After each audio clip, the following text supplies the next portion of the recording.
Aproximadamente entre los años 2000 y 500 a.C., Babilonia fue la capital del Imperio Babilónico y un importante centro religioso y mercantil. La ciudad de Babilonia fue famosa en todo el mundo antiguo, cuando el escritor griego Heródoto la visitó en torno al año 450 a.C., tras haber sido conquistada por los persas. Él afirmó que sobrepasaba en esplendor a cualquier ciudad del mundo conocido. Los secretos de la antigua Babilonia, desde sus humildes comienzos hasta el verdadero valor de su imperio.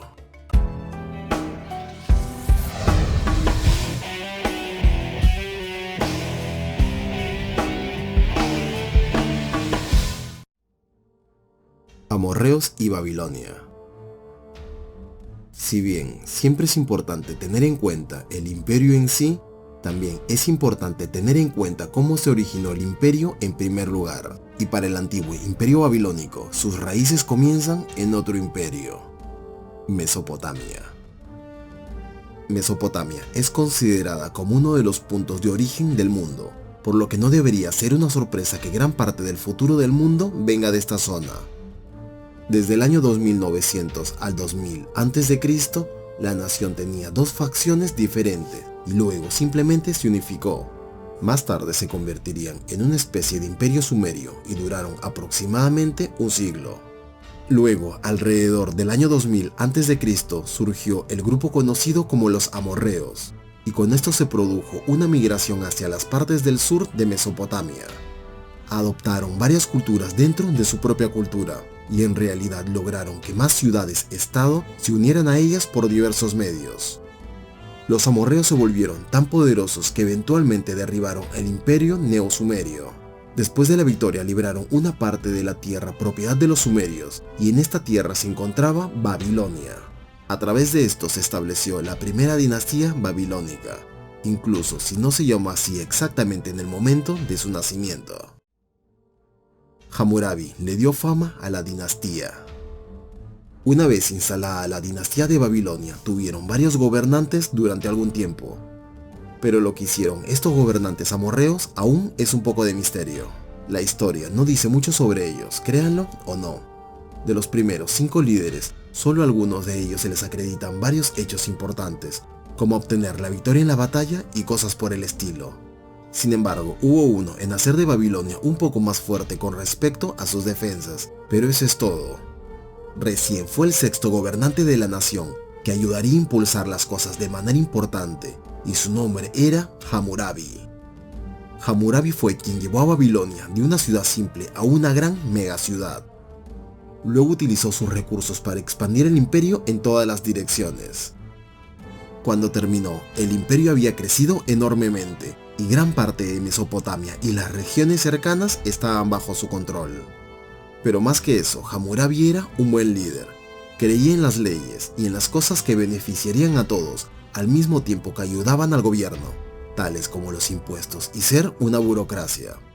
Fue el primero en establecer un conjunto completo de leyes para su nación, lo cual le hizo gobernar de una forma más eficiente.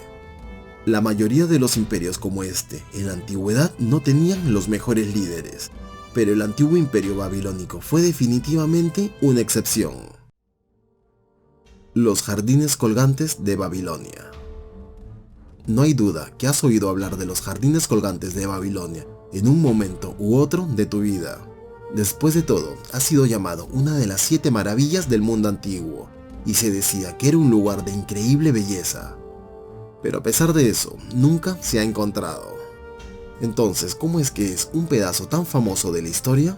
Bueno, todo esto comenzó con un documento escrito por Beroso el Caldeo, quien señaló que en el año 600 a.C., el rey Nabucodonosor II hizo construir los jardines colgantes en honor a su esposa Amitis, hija del rey Ciaxares del Imperio Medo. Los jardines colgantes de Babilonia no colgaban realmente, en el sentido de estar suspendidos por cables o cuerdas. El nombre proviene de una traducción incorrecta de la palabra griega cremastos, o del término en latín pensilis, que no significa precisamente colgar, pero sí sobresalir, como en el caso de una terraza o de un balcón, pero aún así se decía que era muy bello y hermoso. Y sin embargo no sabemos dónde están, o incluso dónde estaban exactamente. Además, fuera de Beroso el Caldeo, la única otra mención documentada de los jardines colgantes de Babilonia fue realizada por un historiador griego llamado Diodoro Sículo. No hay otra mención de los jardines colgantes en ninguna parte. Entonces, si vamos a tomar estos registros como verdad, la pregunta sería, ¿dónde están los jardines colgantes? Algunas personas creen que un terremoto destruyó los jardines colgantes en algún momento del siglo II. Curiosamente, hay un terremoto registrado por esas épocas.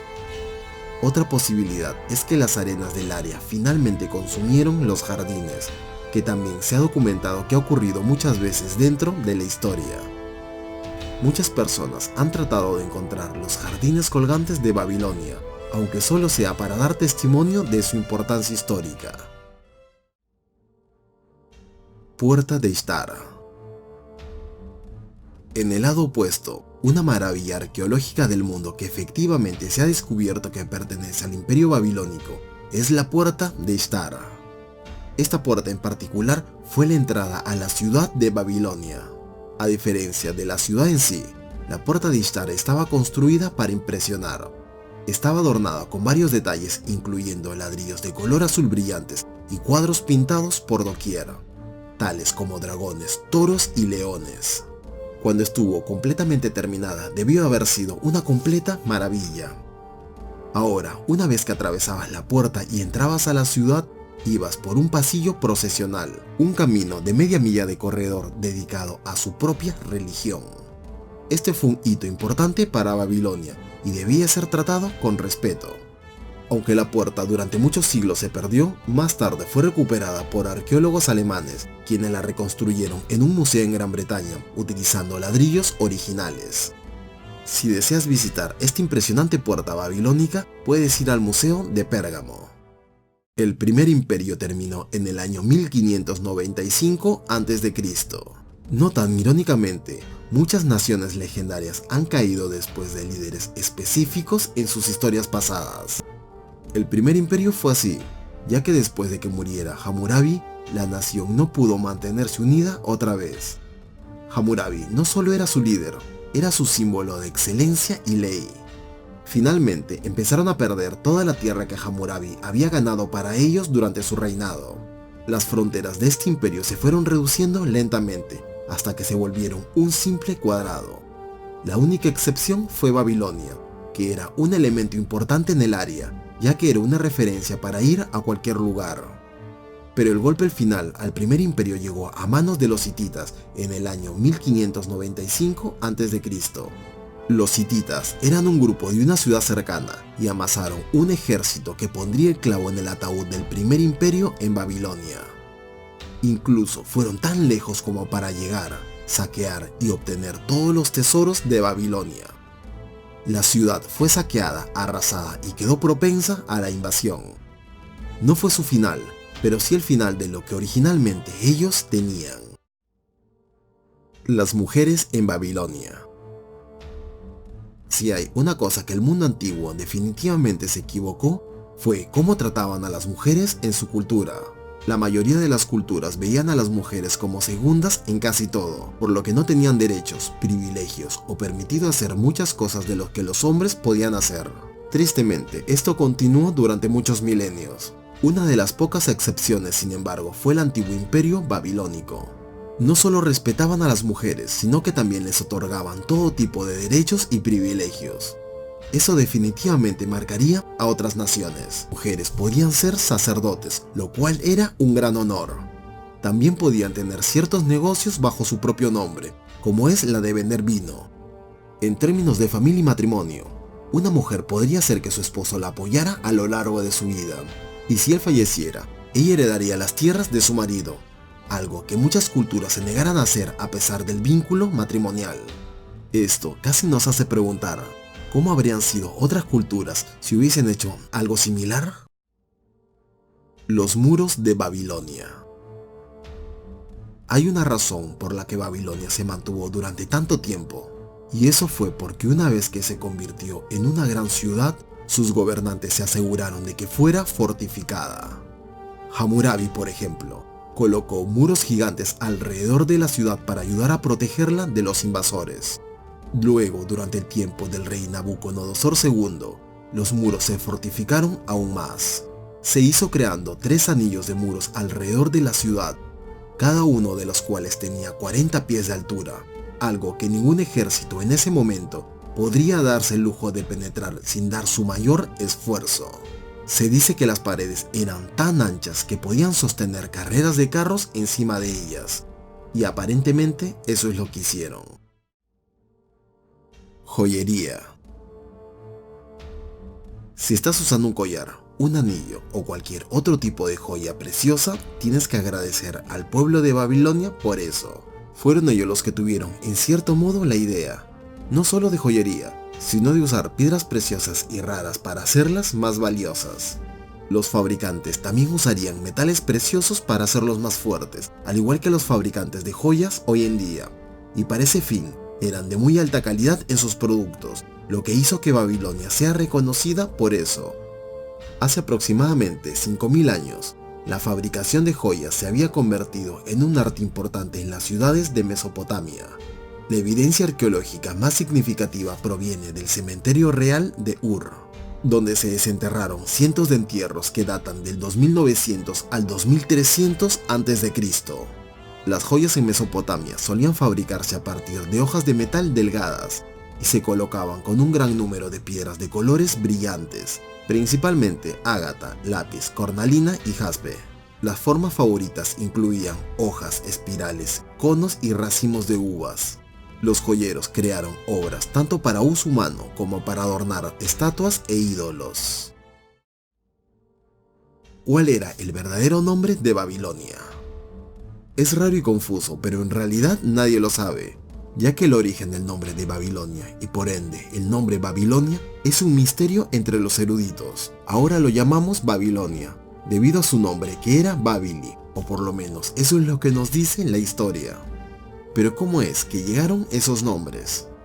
Una traducción para Babili es puerta de Dios en idioma acadio, y eso aparece en la Biblia cristiana a través de la palabra Babel, que lleva su traducción de la Torre de Babel y que significa confusión. Así Yahvé los dispersó sobre la faz de la tierra y cesaron en la construcción de la ciudad. Por eso se llamó Babel, porque allí confundió Yahvé la lengua de todos los habitantes de la tierra y los dispersó por toda la superficie. Esto realmente no nos dice cuál fue el verdadero nombre de esta ciudad, sino más bien cómo la llamaron otros pueblos. Tal vez nunca lo sepamos, pero eso podría conllevar a un debate. Imperio Neobabilónico. Después del fallecimiento de Hammurabi y la invasión de los hititas, los babilonios cayeron en el caos.